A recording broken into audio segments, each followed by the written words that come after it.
Hello, everybody. Welcome back to another edition of Running the Bases. I'm your host, Michael Garaffa, joined today by Ryan Blank. Unfortunately, Nick Nath and Marco Peralta unable to join us this morning. We are down to two again, as it seems to be random days of the year. We'll just have two of us, and today it is Ryan and I. It seems like it always, whenever there's just two of us, it's just Ryan and I. But we are here today for another great episode of Running the Bases. This is our final consistent host. I can't hear you. I am think the your most mic's disconnected or something because you're unmuted, but I can't hear you at all unless it's me. You can't hear me? Maybe it's me.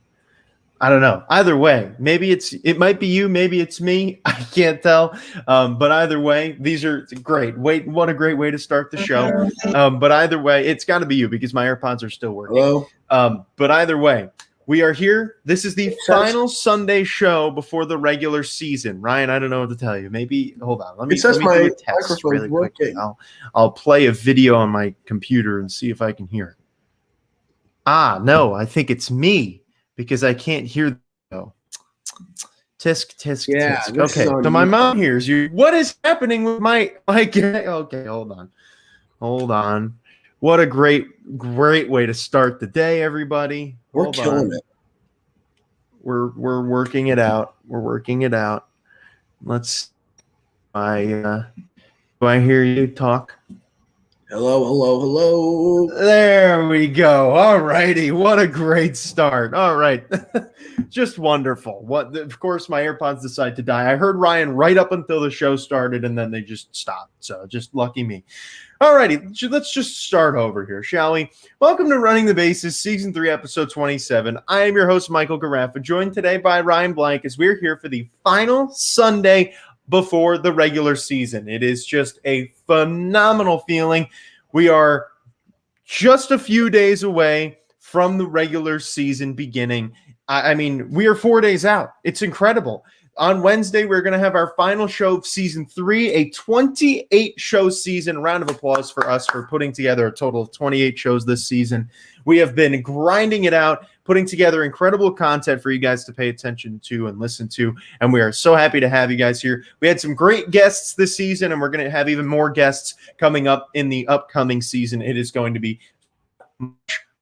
And 1 week today, we are going to officially be unveiling a new logo, a new format for shows, which is going to be a lot of fun. And overall, the show is going to look and feel very different and very much more exciting too as we go along, and I just can't wait for it. So today, we get ready for our final Sunday show and our final show on Blaze before the regular season. So thank you all for paying attention to us on there as well. But we have, as you tell by the title, our power rankings entering the year and our top 10 players entering the year. Because it's just two of us, we can spend a lot of time on this, which is really, I think, a good thing. Because oftentimes those power rankings just get lost on us just trying to get done with four people saying, okay, 27 Marlins or whatever, and just moving on. We don't really get to explain it, really talk about it. So I think this is good for us to be able to discuss it and actually have a chance to explain our picks. So, Ryan, how are you doing today, buddy? We're getting so close to opening day. How are you feeling?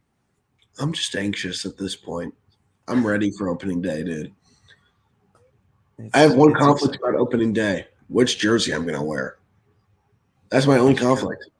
So I'm extremely excited. Sorry, I kind of lost my voice the past couple of days, so it's going to be a little bit rough. It's okay, though. But, hey, how about me? I've got the conflict. I have, 20 Mets shirts to choose from, and I don't know which one to pick. It's a predicament. So it's going to be fun Thursday, getting ready for the regular season. As always, we're so happy for baseball to be here and be back and just the feeling of excitement. I feel you, dude, with the anxiety because as a Mets fan, the Mets are supposed to be good this year, and this could be a year where they actually make the playoffs. Maybe. Okay, I have the expectations that the Royals will beat out the Indians for third place, and if they don't, that's my version of heartbroken this season. Honestly, I think you will, but we'll get there eventually. Obviously, we'll talk about that a little bit in the power rankings today, because obviously, depending on where the Royals are, that'll determine kind of where we see them falling, maybe in their division. So let's start with the power rankings, shall we? We're going to start with number 30, as we always do. And without a question, number 30 on the power rankings entering the year are, say it with me, Ryan, the Pittsburgh Pirates. The Pirates. Beautiful. The worst team in here. I'm not even going to lie to you. I almost put the Rockies here. See, I would have, but there are two other teams that I put below the Rockies, but we'll get there. The Rockies at least have a good player on their team. The Pirates and the two teams behind them don't. So that's just the one thing that I think holds them back. So yeah, the Pirates, number 30, no question. We don't even really need to discuss that. Number 29, I put the Rangers. I personally believe that the Rangers are a struggling franchise. It has been so disappointing to see them struggle so much. Their only great player is Joey Gallo, and he has struggled mightily. It's just been a really rough offseason and rough everything for the Rangers recently. The Rangers just don't have anything. They traded their best piece in Lance Lynn to the White Sox, so their pitching is not there. And then their longtime shortstop, Elvis Andrus, was traded to Oakland for Chris Davis, who has trouble staying healthy. So this is a franchise that it's really trending towards that rebuild, and they're not going to be competitive this year. Oh, you have them at 29 too? Yes. Okay. It's a dumpster fire. I agree. Yeah, the bottom four are honestly, when I was doing these power rankings, I was severely surprised at how many teams I really just thought weren't great entering the year. I mean, honestly, I really don't think that we reach a level of really good teams until number 12. And after that, it's just a bunch of teams that I think could be at or under 500. And I think that's disappointing, but I mean, that's just the way the baseball's become this season. And obviously, people are going to surprise us as we go along. But I think that because of this offseason, because of teams seeing that really it's pretty solid who is going to be good in each division.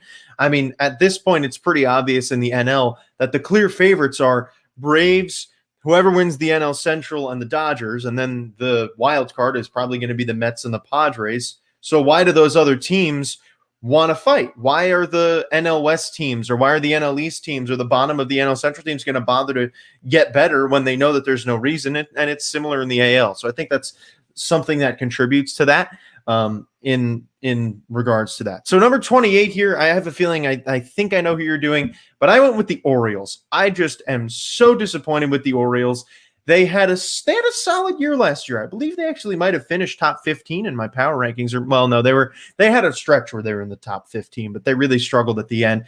But honestly, the Orioles showed signs of maybe not being a dumpster fire this year. And unfortunately, they got rid of a lot of good pieces, and they're left kind of just looking for who they are going to have in the future. Guys like Adley Rutschman, when he gets called up, is probably going to make a monstrous impact in that lineup and might even be the best bat in their lineup when he gets called up. Scary enough to say. So that'll be interesting. But who do you have at number 28? Oh, that's easy. Rockies.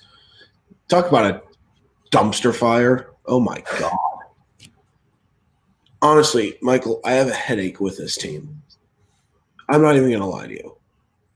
Free Trevor Story and Charlie Blackmon, please. They traded the best third baseman in baseball for a bag of potato chips, and not even a party size. One of the sizes you get in that variety box. And they didn't get it's one of those bags where it's who put chips in my bag of air. Yeah, pretty much. Nothing. And then they gave him money as well. I just don't think the Rockies are a team that will be competitive for years. And the best thing that they can do is to get something out of Trevor Story and Charlie Blackmon by trading both of them. They're not going to be competitive. They're not going to be a team that is going to be anywhere above 25 this season, probably. They're not. They're going to be in the bottom three of the league because of how horrible their offseason was. Yeah, I agree. And I have them at number 27. The only reason I have them over those bottom three is because, like I said, they have two players on that team that are really good players and stars. I can't say that about the bottom three. The bottom three teams, I mean, maybe John Means for the Orioles, but that's being generous. I personally think that because the Rockies have Story and Blackmon, I think that gives them some sort of maybe an extra 2 wins over the Orioles and the other teams below them. But I do have to agree that bottom four is significantly further away from the rest of the league in terms of talent. And I honestly believe that the bottom four, once you get up to number 26, I think it's a vast difference in terms of how they're going to perform this season. But who do you have at number 27? I have the Orioles at 27. This is a team that's ready. And they've got a lot of young talent that they still need to bring up and still got to get going. But I was disappointed with their offseason. They could have gone out and gotten some more veteran guys, and they didn't. So a very disappointing offseason from them. And they're a team that they're not gonna be the worst last place division team. And that's an upgrade for them. They're one of the better last place teams, in my opinion. But they've got to still grow. They've got so much more left to do before they can really be winning. Well, we have 4 last place teams right there, and I think we have a 4th place. Well, for me, I have a 4th place team here at number 26 as we start to get away from the bottom of the pack. Like I said, it's a massive difference between 26 and 27. Like, I would say this is probably the biggest gap of anything we have right now. Like, honestly, I think that we're probably at a point where we can lock up those bottom 4 and just shuffle those 4 around the entire season and probably not move the others. At number 26, I have the Diamondbacks. The Diamondbacks are a struggling franchise right now. Unfortunately, they really didn't make many moves the last couple of years to get better. They haven't really done much. Yes, this offseason was solid for them, but they didn't add any pieces. And with Bumgarner struggling last year, hoping to bounce back, the lineup really didn't look great last year. They got rid of Starling Marte after signing him. I'm just not really high on this team right now, and I'm really disappointed that they are here and that we have to, that we don't get the chance to witness a great Diamondbacks franchise while we are here in Arizona. However, it does make it easier to get tickets for a nice low price, but that's a different story.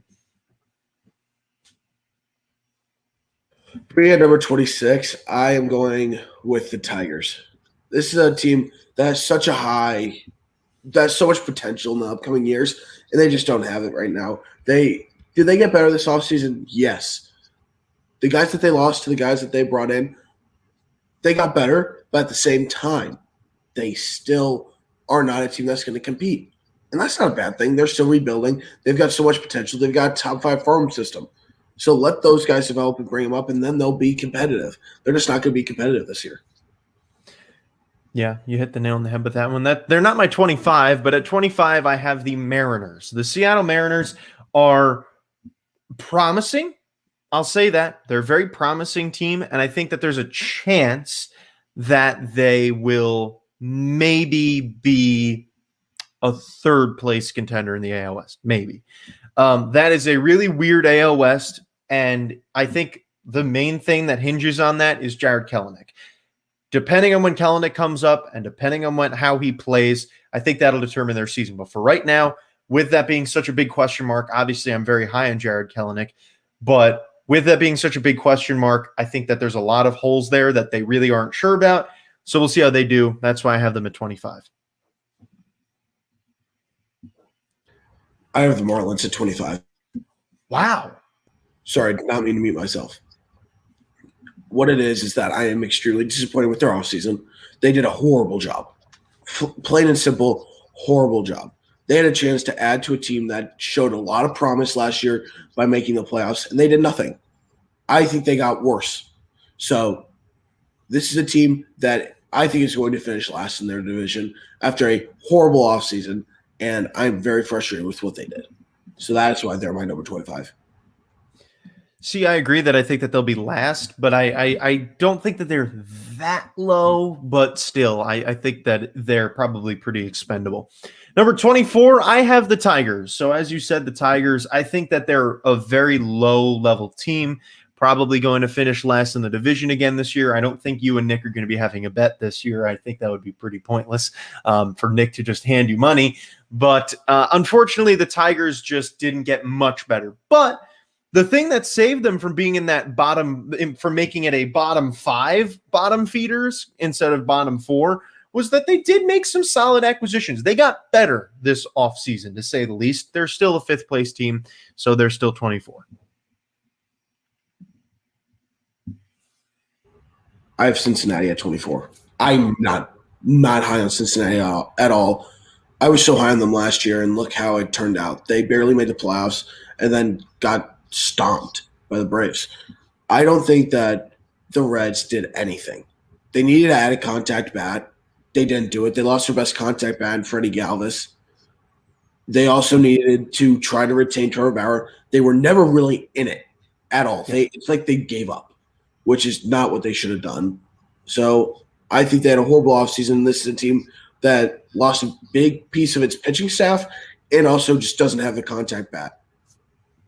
Yeah, I agree. The Reds are definitely not very high on my list. At number 23, mainly because of their really brutal offseason, this is the Cleveland Indians. And the Indians, man, how far they have come from 2016. It's very sad for me, a guy who was a big fan of the Indians during that time period.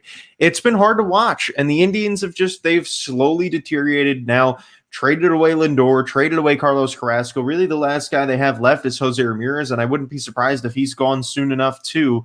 It's just unfortunate for a team that had such high potential that they just can't keep up with the money. At 23 for me, I put the Seattle Mariners. This team has so much potential. Super young, super talented. And I think that they did nothing in free agency, but that's okay because they're not in a spot to where they should spend money because they should just be focused on developing their young guys and winning that way. So I like the Mariners because they've got so much young talent that's going to funnel in throughout the season. And I think that they are a team that could even maybe fight for third place in that AL West division. Well, we agree on that. So for number 22, I have the Cincinnati Reds. And I mean, you really hit the nail on the head with the Reds. Just a rough offseason and just a team that had such high hopes last year. I mean, I even pinned them to win the NL Central. And now here I am having them finishing fourth. Well, in the power rankings from AL Central teams. 22, I have the Red Sox. This is a franchise that's just going way down.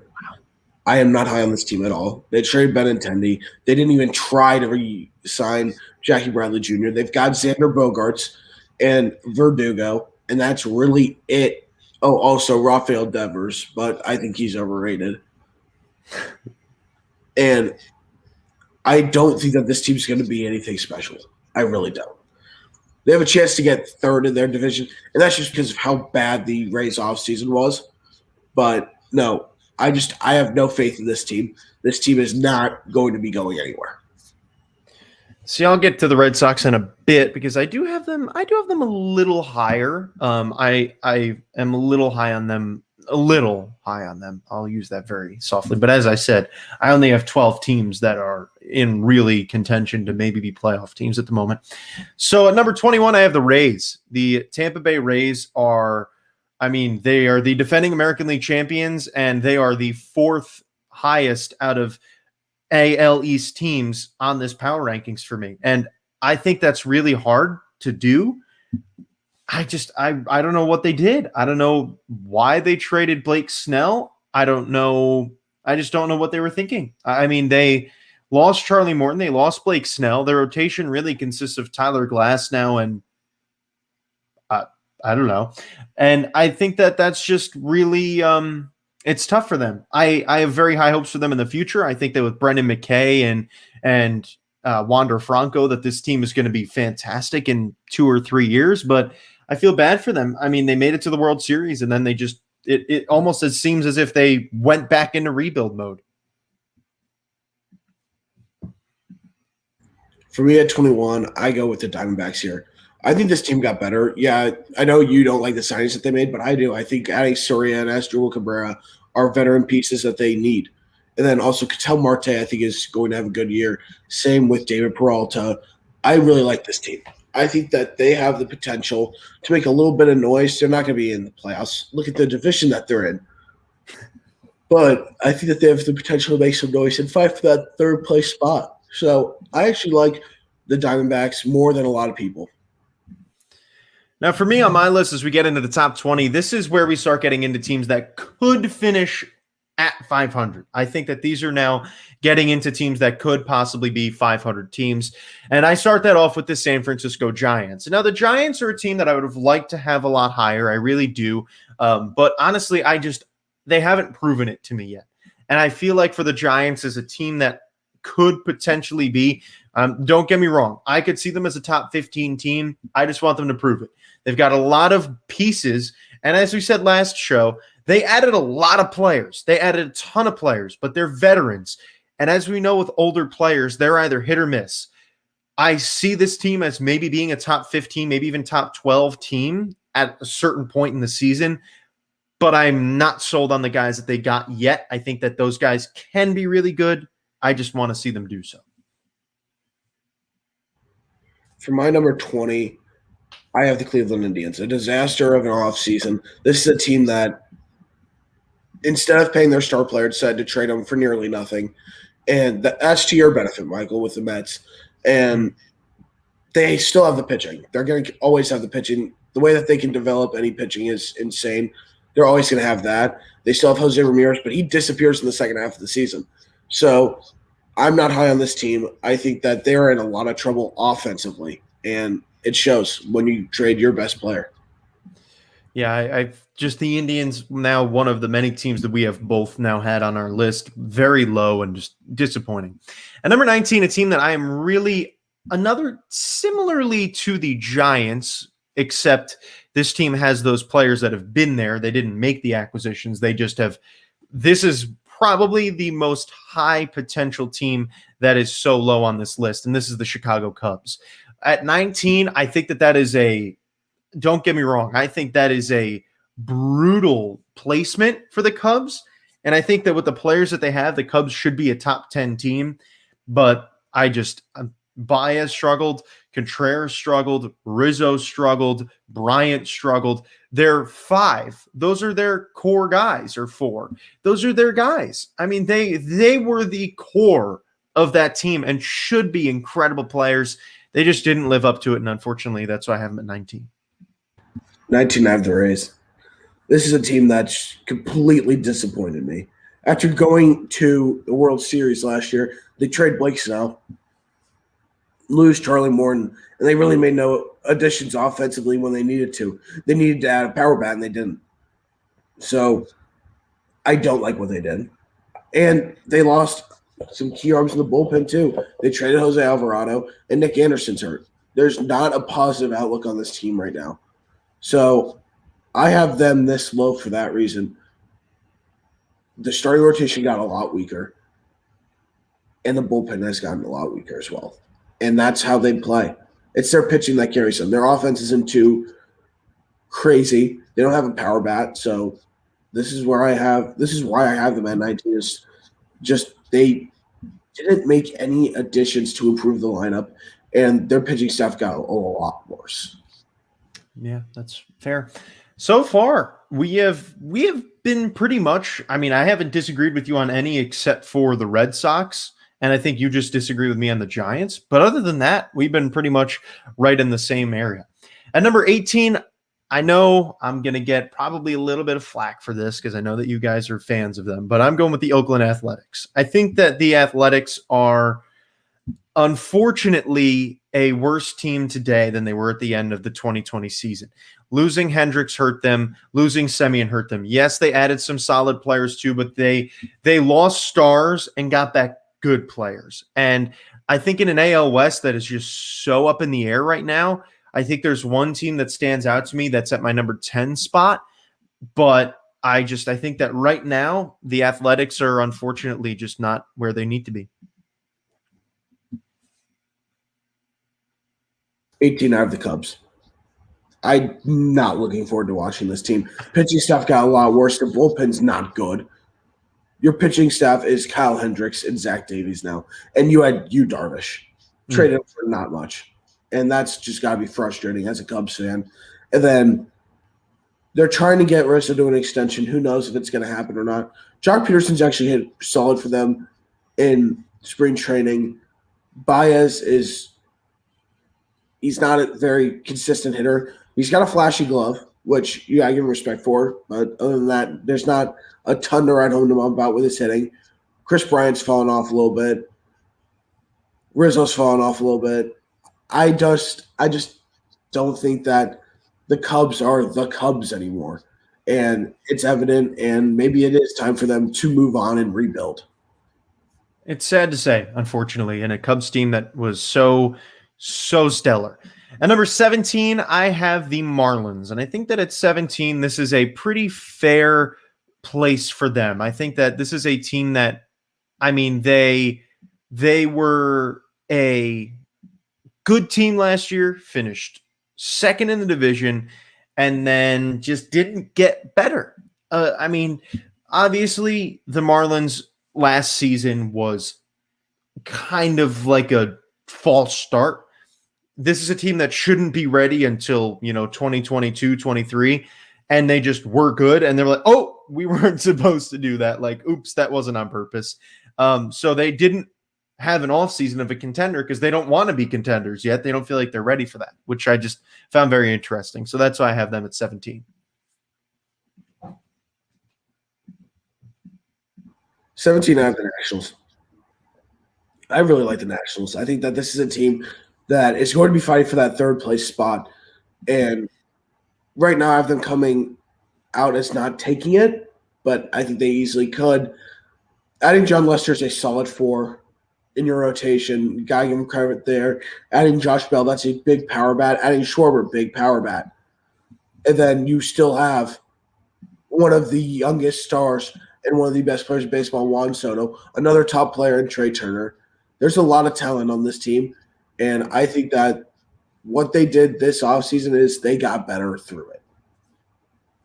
I'm a fan of the Nationals. At number 16, I have the Boston Red Sox. And for 16, I mean, they are okay. And like I said, we're in the category of teams that can finish at 500, and I feel like they can.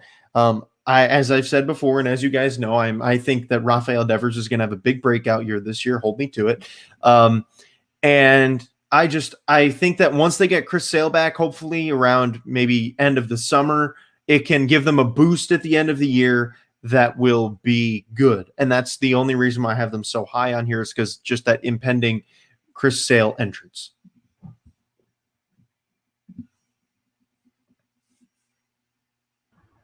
I have the Giants. I think that they got better this offseason. They made a couple of additions to the bullpen, kept Kevin Gausman, which I think was big, added Tommy La Stella. I like what they did. Are they a team that's going to be competing? No.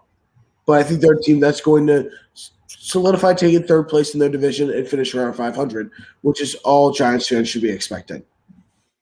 Yeah, I mean, like I said, high on them. Just need to see their players play well.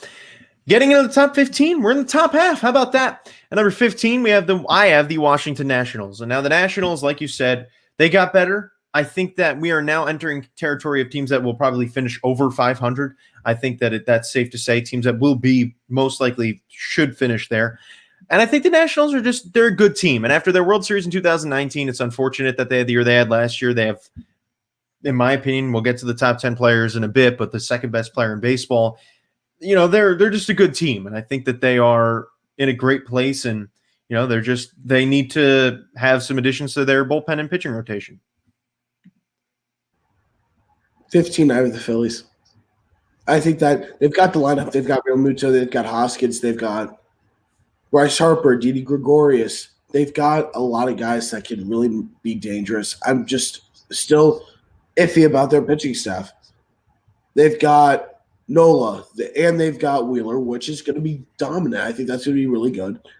The bullpen got a lot better. They added Kinsler. They added Archie Bradley. They added Jose Alvarado. So they added to that bullpen. Is it still going to be a good bullpen? No. It's going to be an okay bullpen. But I don't think this is a team that's going to be going very far in a very, very tough division. Bless you. At number 14, I have the Kansas City Royals. And now, Ryan, I know you are very high on the Royals this season. So am I. I think that they are a really good team, and I'm very happy for you. I think that the Royals are going to be an above 500 team this year. And I said it last year and the year before that this team is ready to break out. And I'm impressed with what they did in the offseason, and I think that honestly, them in the 13 spot very well may be interchangeable at this point. At 14, I have the Royals as well. Yay! This is our first agreeing, and the bottom four don't count. Yeah. Here's the thing. Love what the Royals did. Added Santana, which is huge, to get a solidified first baseman. And then you also added Hanser Alberto, who I like for the reason of competing with Nicky Lopez while Bobby Witt gets ready. So that's one thing I really like. You bring in Michael A. Taylor. I think he's going to be a solid rotational piece with Dyson in center. Really like that. You trade for Benintendi, which was key to get an experienced left fielder. You can't just go from Alex Gordon to a young guy like that. You just can't. Yeah. And I love what they did there. I like the addition of Minor. I like the back end of the bullpen with Holland, Stalmont, and Barlow. I really like that. Rotation's a little iffy. I love Brad Keller, Brady Singer. I think that's going to be really good. Duffy, I'm a little worried about. I'm hoping that he can get it down, and if he does, he's going to be just fine. He'll be a solid 3 guy. He's probably going to end up being the 2 now that I'm talking about this because of the way that Matheny's probably going to want to work the righties and lefties. Adding Minor, he's going to be in the rotation. Hopefully he doesn't struggle like he did last year, and I don't think he will. I think he'll be just fine in the rotation as the 4 guy. So I really like what the Royals did. They've got a lot of potential. The one thing that teams have to watch out for is when's Daniel Lynch coming up and when is Bobby Witt coming up. If those 2 come up this year, the Royals could make a run at making it tough for the Twins to take second place. Not saying that they will, but they'll make a run at making it tough if they can get those guys up there and they can tear it up. But I'm on the side of let Bobby Witt play some professional ball and then bring him up next year or make him a September call-up. I don't care. Don't rush him. So I like what the Royals have done, and I think this is going to be a team that I think is going to be just under 500 or just above 500. I like that. Alrighty, number 13 here before we get into the elite well, not elite, but as we get into the top 12 that I think is really another small gap. At number 13, I have the Philadelphia Phillies. And like you said, the Phillies are a good team. They're probably going to finish third in the division this year. I think them and the Nationals probably will be fighting for that 3rd spot. And I think that after the Phillies season last year, I think that the way they ended it really killed them. I think that the Phillies just had it. As a baseball fan, it kills me to see what happened to the Phillies at the end of the year. They had the chance, and they just lost it. The Marlins just were better than them at the end, and a Phillies team that had such potential just couldn't hold through. 13, I actually have the Athletics. I mean, let me explain why. Huge loss in Hendricks, no doubt at all. But I think they shored that bullpen up really well by going out and getting Sergio Romo and Trevor Rosenthal. Those guys are not the caliber of Liam Hendricks, but those 2 can make up for that loss in at least a tiny way. So I actually really like that. I think getting Elvis Andrus was a necessity after Simeon left. I think the worst thing that happened was Tommy La Stella leaving to go to the Giants. I think Tommy La Stella is a guy that's underrated and someone that I think the A's should have re-signed.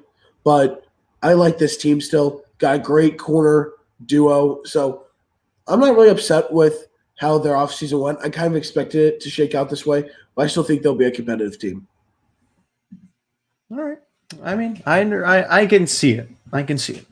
Alrighty, now we're in the top 12, and I think that honestly, you and I could probably agree. I mean, just for me personally, I think that we're getting into teams that could fight for maybe a division or a wild card.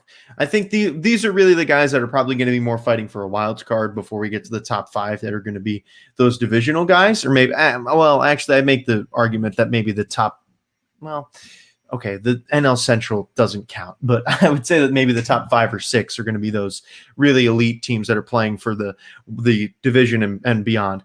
At number 12, I have the Astros. I think that the Astros are a solid team. I've shifted my power rankings around a little bit during the show because I heard some of the things you said and I thought a little bit more about it and just the way that it was kind of playing out. I think that the Astros do fit in that top 12 just because I originally had them at 14.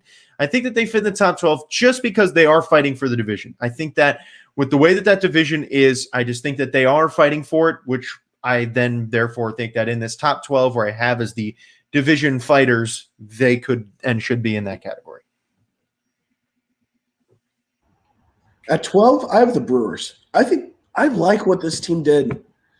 I think getting Cole Wong to shore up the middle piece of the infield, I really like that signing. I love the signing of JBJ just because look at the outfield now. It's Lorenzo Cain, Jackie Bradley Jr., and Christian Yelich, a terrific defensive outfield. So I really like that. The one thing that I don't like about their offseason, they didn't really attack starting pitching. They need to add another arm in the rotation. They've got Woodruff. That's good. They've got Corbin Burns. But I don't know. I need to see more from that starting rotation. I would like to see them add a veteran guy.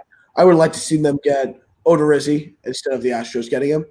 But they've still got a top-tier bullpen when you've got Josh Hader and Devin Williams. So I really like this team, and I think they are the second-place team in that NL Central. Well, at number 11, I have the Brewers. Could you imagine, first of all, if the Brewers got Liam Hendricks, what that would have been like. Gosh, that would have been the best bullpen in baseball. But that aside, the Brewers I'm impressed. I like what they did. They made good moves. Jackie Bradley Jr. was a solid move for them. I mean, they just overall made some good pickups. And in an NL Central that honestly, yes, Cardinals aside, and even including the Cardinals, is pretty much up in the air, the Brewers have a genuine chance at taking home that divisional title. So we'll see how they go for that. 11, I have the Astros. And let me explain why. They saved themselves by getting Michael Brantley back. That was losing Springer's big. Letting Reddick go is big. I think their rotation is going to be fine at best. Don't know what's going on with Verlander, which should be scaring the daylights out of Astros fans. Zach Greinke, I love the man to death. He's just not the same pitcher anymore. And anyone will tell you that. He's still a good pitcher by any means. He's just not Zach Greinke anymore. Then your Urquidy going to be fine. The injury to Framber Valdez is not good. That's not good. A very young and promising arm who was very good last year in the playoffs. He might be missing the entire season, and that hurts a lot. Also, the whole contract extensions thing with Carlos Correa is going to provide a distraction to the entire team, which is the last thing that they should want. I think you also have to look at Jose Altuve and his struggles. I don't know if we will see Jose Altuve get back to even anywhere close to where he was in his cheating days, because ever since that whole thing came out, he has not been good at the plate. And then Bregman's also been downhill. I like Alex Bregman. I need to see more from him. So Astros at 11. So the funny thing with Altuve is that the Astros, I mean, Altuve was always seen as the hero. You know, everyone looked at Jose Altuve and he was the hero of that team. Everyone looked at him and said, "Oh man, like before we knew about the cheating scandal, who didn't love Jose Altuve? Like, let's be honest, everyone loved Jose Altuve." But ever since then, I just don't think he can handle the hate and the pressure that's been put on him. And everyone hates him specifically because of the shirt deal. If it weren't for that, he wouldn't be in that position. But because of that, he is hated so much, and I feel almost bad for the guy. And the other thing with Correa, I could spend an entire show talking about the Astros just butchering Carlos Correa. Just the fact that they offered Carlos Correa 6 years and $120 million.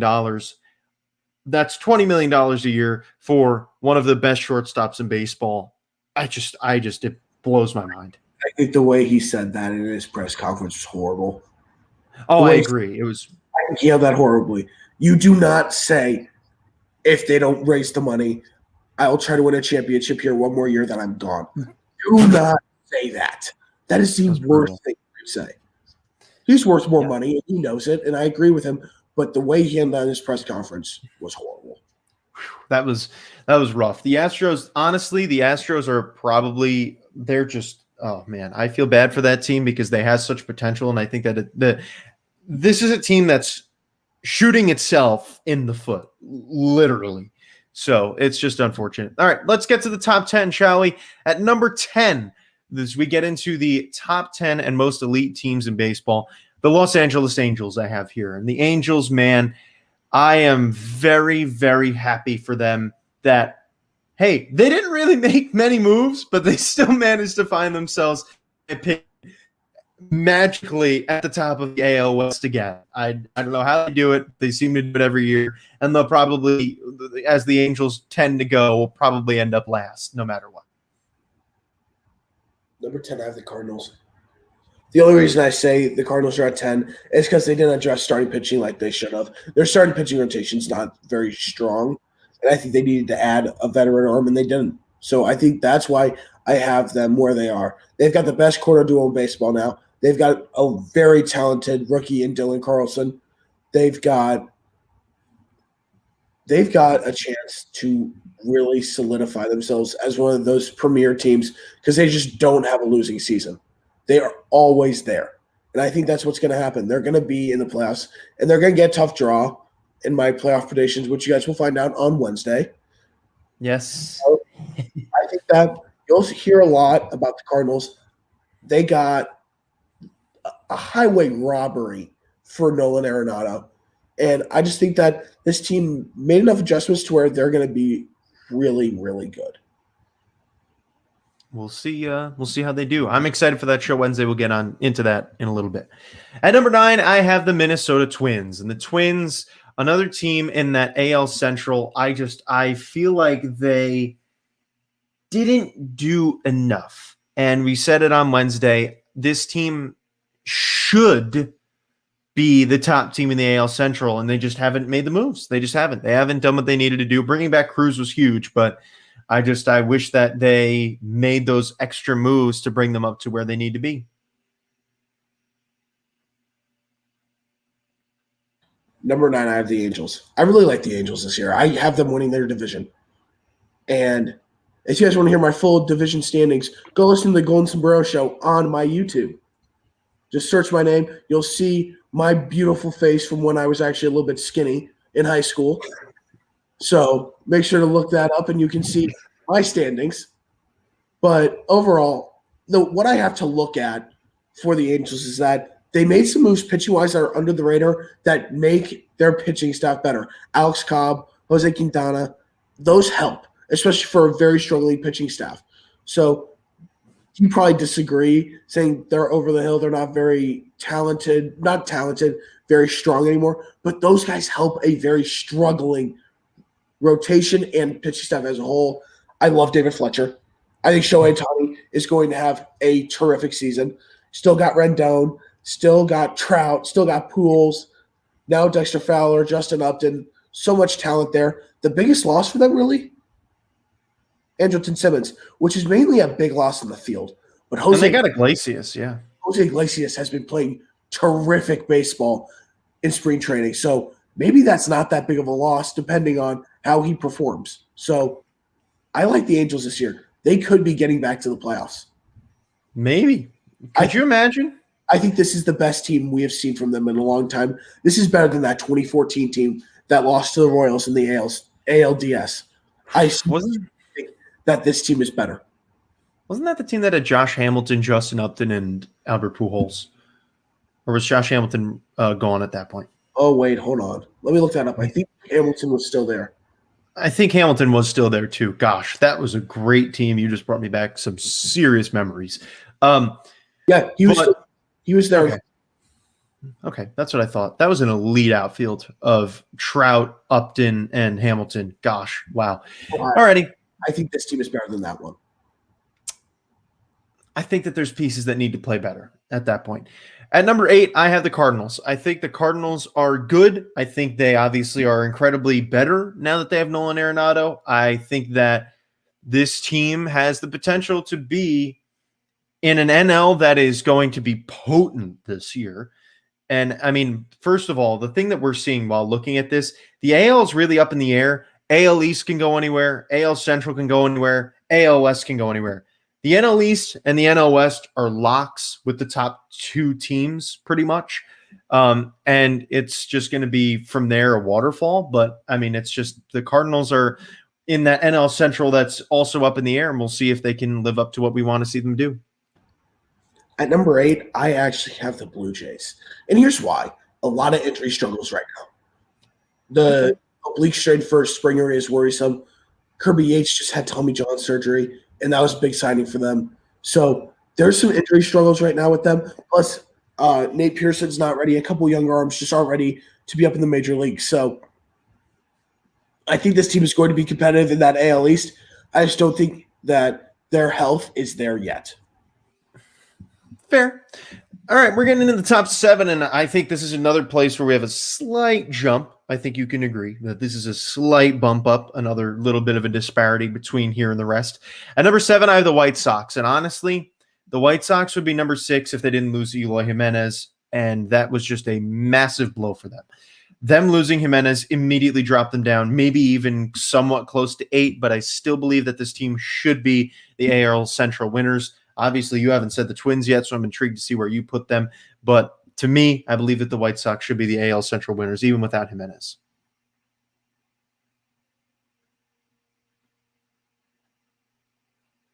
Nice segue. Twins at number 7. I think this team is still good. This is still a very good team.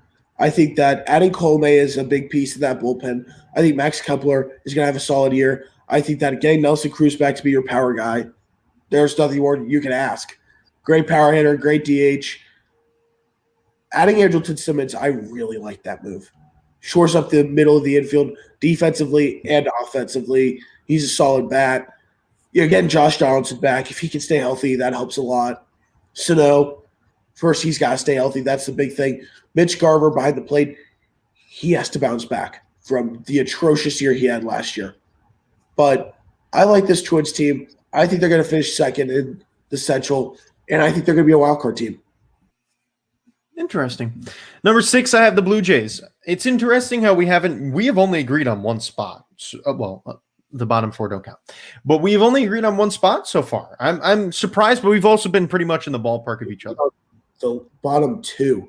Yeah, those don't count because those are givens. But the Royals, how about that the Royals are the ones we agreed on? I think we'll probably agree on our top 5, but we are at number 6, and I have the Blue Jays. I think that the Blue Jays are a good team. I think they have a lot of potential to be the division winners this year. Them and the Yankees, whoo boy, that's going to be fun to watch this year. I'm happy to see the Blue Jays finally doing well again. That should be exciting. Number 6, I have the White Sox. And they were in my top 5 until the injury struck in. Losing Eloy Jimenez really hurts. I think that that's a huge issue, that he's out for 5 to 6 months. But once they get back, he'll be fine. I don't like the idea at all of putting Andrew Vaughn in left field. I hate it. Horrible idea. Don't do it. But I think that they have a very good 3-headed monster in their rotation with Keuchel, Giolito, and now Lance Lynn. The bullpen got better by adding Liam Hendricks. They still got a power-hitting catcher in Grandal. Still got the AL reigning MVP in Jose Abreu, Tim Anderson, Yohan Moncada, who also is hurt. But I really like this team, and I think they're going to make a deep run in the playoffs. This team is good. That is for sure. But now we get into the top 5. And, well, I was a little worried that you wouldn't have them in the top 5. But at number 5, I have the New York Mets. Now, also, keep in mind, before I say the Mets, I want to also emphasize that I have a system that I'm going to do to make my predictions for how I'm going to do it. I'm going to be very analytic heavy on that. So my rankings, let's say I have the Brewers at second in their division and the Cardinals at first. But let's say when I go through that, as in here, I have the Cardinals ahead of the Brewers. But I think that when I do that, things might change and you might see some teams shift around. So that'll be obviously interesting as we get to there. But I do have the Mets at number 5. I mean, there's no question that they're a top 5 team to me, which is, well, obviously to you too, but I just can't believe it. I'm in utter shock of the fact that I'm living through a Mets team that enters the year in the top 5. I can't remember a time where that was the case. I think the last time probably was 2016. And even at that, they probably weren't even in the top 5. So I'm over the moon, and it's exciting for me. Oh, shoot. Did I not see the Mets earlier? I was supposed to have them at like 22. No, I have them at 5. I think that this team is going to be really good. And I hate to say it because it brings you joy, but the pitching staff is really good. The starting rotation, they've got DeGrom, who's the best pitcher in baseball. They got Stroman. They got Carrasco, Taijuan Walker. And then when he comes back, the overrated Noah Syndergaard, even though I don't think he'll be good. But the lineup is dangerous. Got Lindor, Conforto, Alonso, McNeil, J.D. Davis, Dominic Smith. I really like this team. They're deep. They've got a lot of depth. And this team's just going to be able to put up a lot of runs and be able to back it up with a lot of good starting pitching. I agree, and actually just swapped my number 4 and number 3, so we'll see if we agree on it. But my number 4 now, who I honestly, after looking at it now, I'd say it's about a tie with number 5. Ironically enough, the Yankees. I have the Yankees at 4 just because I think that they got slightly worse in the offseason. I still think they're a great team. I still think that they probably will be winning that division, but we'll have to wait and see. And I do have them at number 4 in the power rankings, and I might go through and rate the players and end up giving the Blue Jays the division because when it comes to Wednesday making those predictions, obviously we're going to be wagering certain things like T-shirts or whatever, and it's going to be important to have those bold picks in there because, obviously some might be locks, but you never know. But I do have the Yankees at number 4. I think that I had them at number 3. I just can't in a good mind after the offseason they had, keep them in the top 3. Here's my thing with the Yankees. I have them. It's tough.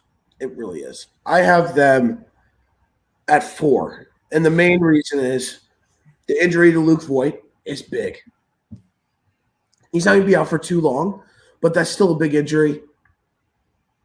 And then there's worries with that starting rotation. Guys coming off injury with Severino, Taillon, and Corey Kluber. If those guys pitch well, this team is going to be going far. The loss of Tanaka hurts, but this team could go very far. If their starting rotation can prove that they're healthy and can still be dominant, then they're going to go far. If not, they're going to run into some trouble. And you have to expect that. So that's how I look at it. The lineup's still dangerous as all get out, but they need to stay healthy. And right now, with the injury to Voigt, who knows if that's going to happen. So that's the main reason I have them at 4. I think the injury really plays a big role in why I dropped them. But with that means now I'm having connection issues, of course. I think this means that we completely agree on the top 5, which I'm super happy about. But at number 3, I have the Atlanta Braves. The Braves are incredible. They are dominant. I'm excited for the Mets to fight with them this year. I laugh whenever I see that every prediction everywhere is putting the Mets over the Braves. I'm sorry, that's not okay. And most of them are by a significant margin too. I just disagree with that.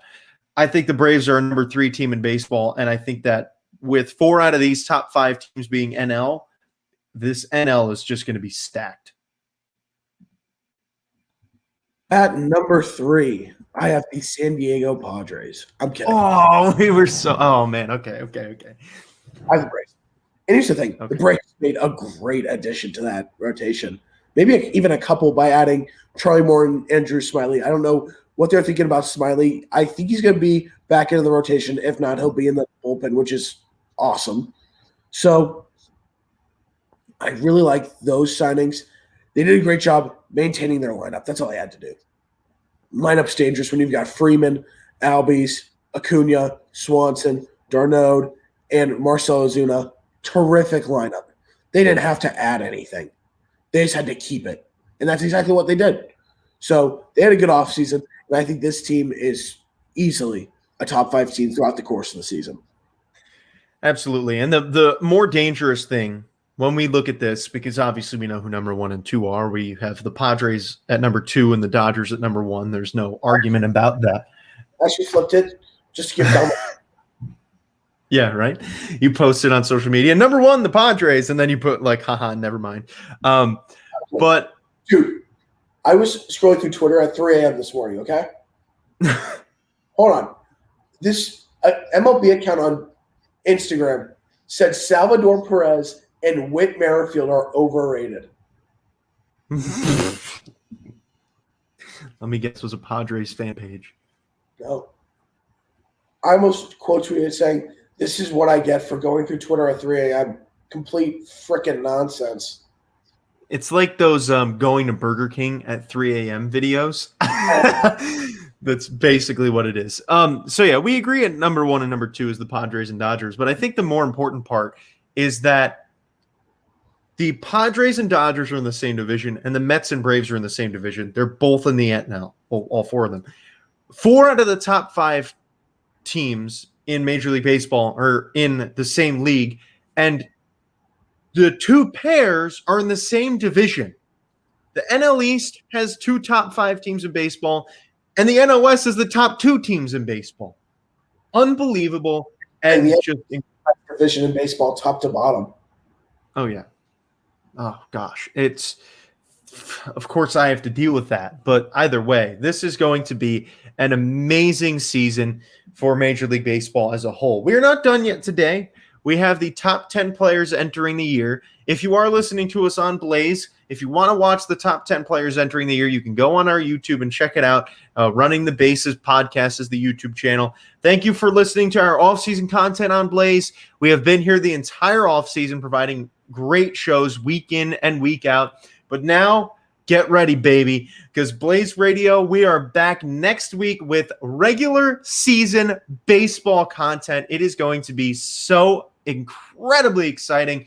I know I'm hyped. I know you're hyped, Ryan. I know everyone in the baseball world is hyped about it. Running the Bases will be here every week, right here for you on Blaze Radio, and we are so happy to be doing it. Thank you guys for an incredible offseason right here on Blaze Radio. We are happy to do it, and we are happy to have you back for Season 4 of Running the Bases next week.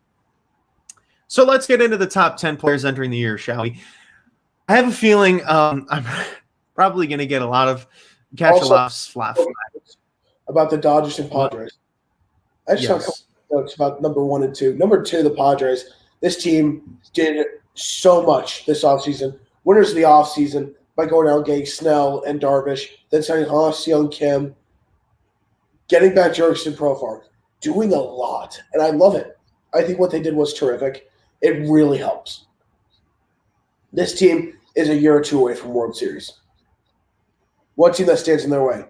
The best team in baseball. Yeah. The Dodgers. All they had to do to get better was just like, here, we have $100 million. Trevor Bauer, come take it. And he took it. Insane. So that's key. That's the key. They just got better. They now have arguably the most dominant 3-headed monster in baseball. And in my opinion, they have the most dominant 3-headed monster in baseball. Arguably the best rotation in baseball. And then the bullpen is about the same. Still a very solid bullpen. I love the bullpen. Then they've got the best lineup. Betts, Bellinger, Muncy, Seager, Turner, Chris Taylor, Will Smith. What else can you ask from these guys? This team is going to be dominant. And these guys, I think, are just going to run that division. Maybe have a couple of hiccups against the Padres. Those games are going to be close, but I think they're just going to run the rest of the division.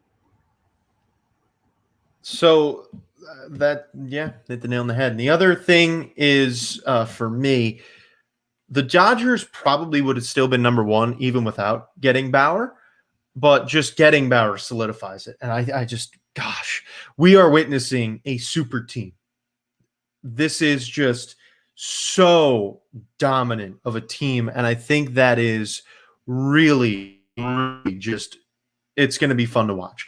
So for all of us as Major League Baseball fans, we're going to be rooting for the Dodgers because they're so good. So let's get into the top 10 players entering the year. And, well, see, the thing for me is that I had such a difficult time doing this because when I make this top 10, I feel like I had to put certain players in certain spots because I had them there for the top 10 players entering the year. And I can't just put Nolan Arenado in the top 10 when he was not even in the top 1 for third baseman, or, I can't put Fernando Tatis on here because I had him in the top 2 out of shortstop. So, I'm a little crossroads here, but it's okay. I think Ryan will I honestly think Ryan will probably have the. I said screw it on those. I did the top 10 players going into the season based on storylines. That is my disclaimer. These are not my top 10 players in baseball or at their positions. These are my top 10 players going into the season via their storylines. Just have to put that out there. Because that's fair. I get attacked. So I have to put that out there. I'm intrigued to hear this. And for once, maybe I won't have the worst one here. I was going to say that you probably have the one that will represent the podcast as a whole, but unfortunately, that's probably maybe not going to be the case. So number 10, I know that you're going to hate me for this, and that's fine. At number 10, I have Jose Ramirez. Jose Ramirez is, and this is, I am going based on talent and how I think they're going to perform this year. That's my disclaimer. Jose Ramirez, number 10. I don't want to spend tons of time on this because we are over the hour, but Ryan, I'll let you take it away at number 10.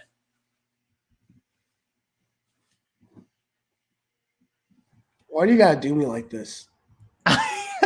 Hey, look, let's be honest. I feel bad about this list because I feel like there are players that should be higher than these players that aren't here, but because of the fact that I have these guys, I just had to go with it. But you guys shamed me, to be fair.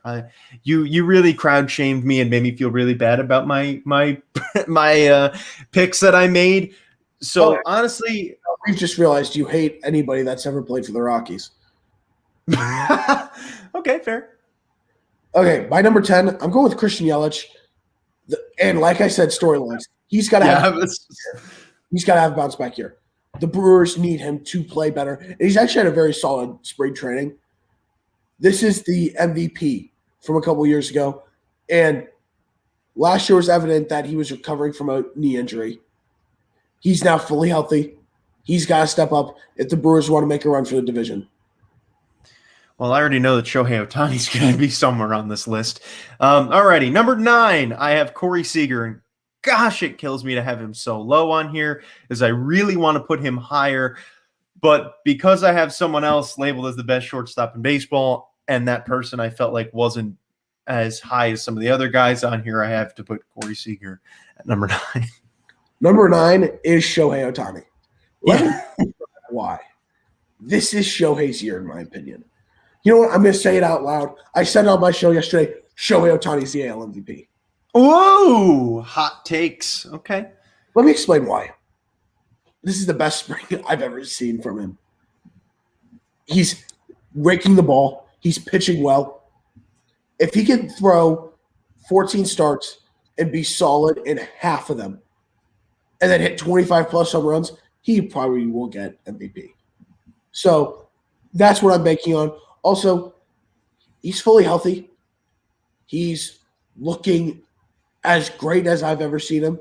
So I think Shohei Ohtani is going to be someone that everyone has to watch this year.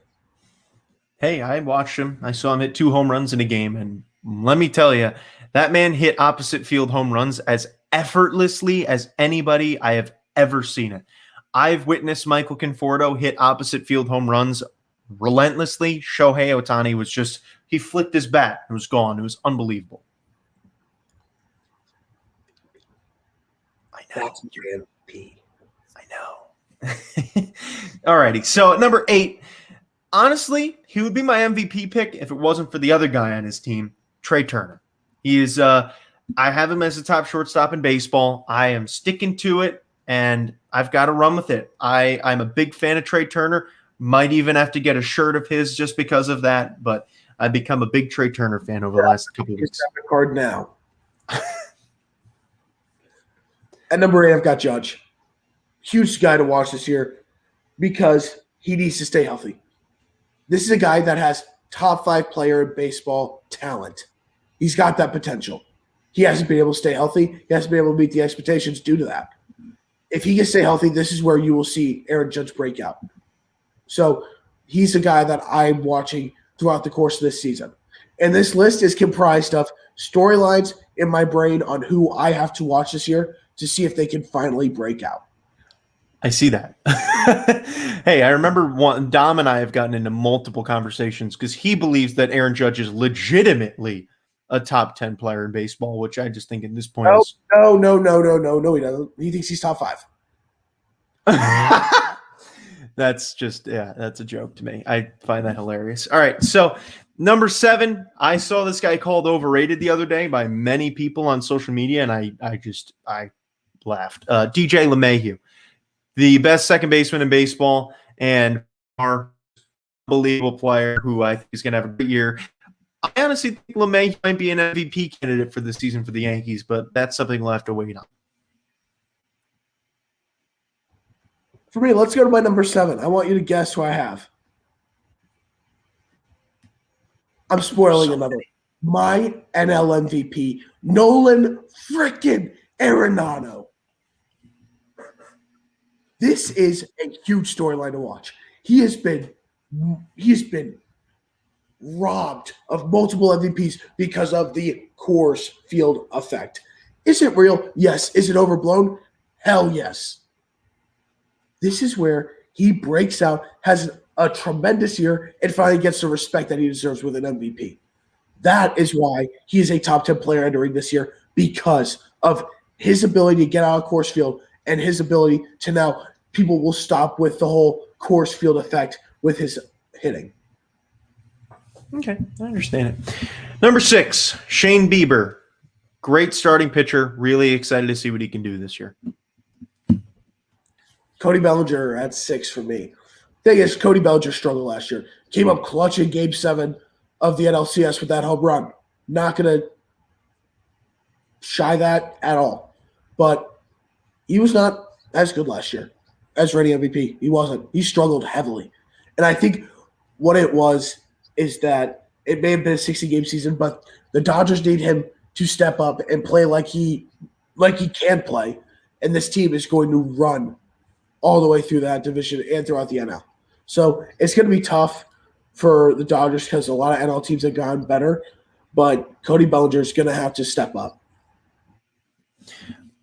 I like that. Man, gosh, anyone looking at this list probably would have a heart attack. But honestly, looking at both of our lists, they probably would. My top 10 players in the league. If you want that, I can tell you that on Wednesday.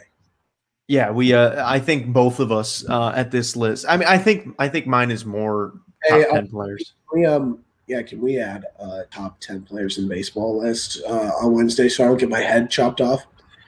Ryan, there's only one person watching this show right now, and I highly doubt anyone's going to be watching this and really caring. Let's just be honest. All right, so number 5, Jacob deGrom. This top 5, for me, I think that my top 5 represents Major League Baseball as a whole. I think below the top 5, below the top 6, because I think Shane Bieber is there too. But I think that the top 6 for me is what it – I don't think that's questionable, and I think you'll probably agree with me. So I have deGrom at number 5. Garrett Cole, number 5. And here's why. I have picked this man – the past 2 years to win Cy Young. He got robbed a couple years ago. Last year, I should have picked him. He had to adjust to New York. He is in a prime position to win the award. He now has a year under his belt in New York. He is the most dominant pitcher in the AL over longevity, a longer period of time than Shea Bieber. And I think that this is his year to win it. If he doesn't win it, then I'm never picking him to win Cy Young ever again. But here's the deal. This is his time to win it. And he's the second best pitcher in baseball. He's going to win this award at some point. He's got to win it this year because the Yankees are going to need him to step up, especially with the injuries on the rest of the rotation. So big year for cool to get the award and to step up and really be that anchor of that rotation. I feel that. Number 4, Freddie Freeman. What else can I say about Freddie Freeman other than he was the most underrated player in baseball for the last 10 years? Here he is, finally shining, finally doing what we know he can do. So happy for him to be at the level that he's at and just unbelievable things that he's done. I think that he is the best player on the Braves, and I'm just happy to finally see him get there. Number 4, I have DeGrom. And it's self-explanatory. DeGrom's the best pitcher in baseball. Each year, he's going to be atop the Cy Young Award list. He's just got to continue to do what he does. And let's see how he actually performs this year. See if his record actually takes a boost with a brand new offense and hopefully a better bullpen. I mean, I'm just amazed at what Jacob DeGrom does. The dude is hitting 101 consistently. I don't know how he does it. So we'll see. You know who's hitting higher than that, though? Who? Josh Stalmont, baby. Is he really? Good for him. He's hitting 102. Wow, that's impressive. 102, 101 is something that a lot of people can hit. 102 is like another level. Number 3, I know. You vehemently disagree with me on number 3 and number 2, but that's fine. Number 3, Mookie Betts. He is incredible. He is just. I disagree with that. Because you gave me flack for saying that the number 2 player was better than him last time. You said it on the show. You said that the number 2 player in Major League Baseball plays on Marco's team, but I have him at number 3. I know that you are you're a big fan of Mookie Betts, just as am I. He's incredible, and I just have him at number 3. That's my number 3 on my list. Oh, okay. Okay, let's be fair. I think that in the last couple weeks, I think you've thought about it and you've accepted the fact that who I said is the number 2. No. He's the second. Mookie Betts is the second best player in baseball. What I have to look at, though, he's going to be competing for MVP. The number 1 guy is going to make you happy, but there's a reason why I have him above Trout and Betts. Oh, wait. Oh, wow. You actually did it? Wow. I was really debating it. This is not top players in baseball, people. This is players and what my expectations are for them going into the season and who I think have the highest ceilings. Man. See, number 2, Juan Soto. I honestly was so close to making him number 1. I really was. I think Juan Soto is on the verge of being the best player in baseball. I really do. And I think he's actually on the verge of being the best player in baseball history. And dude, you've seen the stats that MLB's posting. He is only 22 years old, and he has had a better career up to age 22 than anyone in baseball history so far. And it's just, I'm blown away by what the kid can do. He's just unbelievable. Number 2 is Mike Trout. The fact that Mike Trout said, I figured out something with my swing is scaring me, because what did he need to figure out? A down year for that man was hitting 285. Scared. I don't want any Royals pitcher to go at him. Not at all. Because here's the deal. He's the best player in baseball. I just don't have him as the top player entering the season because there's someone that I think has extreme expectations. Yeah, and, well, we all know who – well, maybe you disagree, but, I mean, I think that's pretty obvious. But at number 1, I have Mike Trout.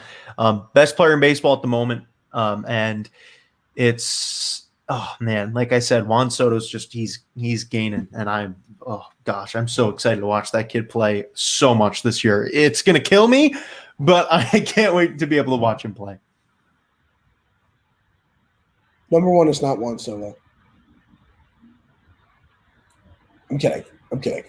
Obviously, you can't. You just can't. Here's the reason why I have him there. Because last year, if he wouldn't have gotten screwed over by that false positive COVID test, I think he would have won MVP over Freeman. He up. And he is the favorite to win NL MVP this year. And rightfully so. He is one of the most talented players in the league. He might be the most talented 22-year-old baseball player I've ever seen.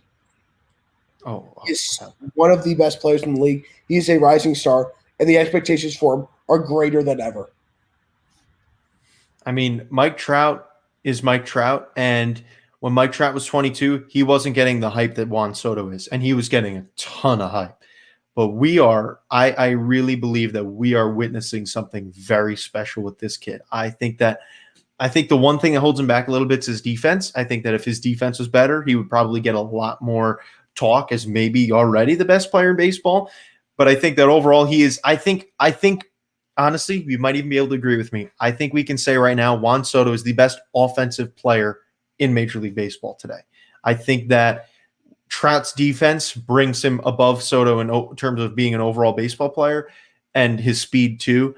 But I just think that right now Juan Soto is the best hitter in the game, and it's scary. What he can do is scary. The kid, I'd not be surprised if Juan Soto is the first kid to hit 400 in this season. I won't, and I also wouldn't be surprised if he breaks the home run record. You can count me on that, the single season home run record, because he is just wow. He's really good. So that does it for this episode, the final Sunday show of the off season. Boy, oh boy, has it been a long off season.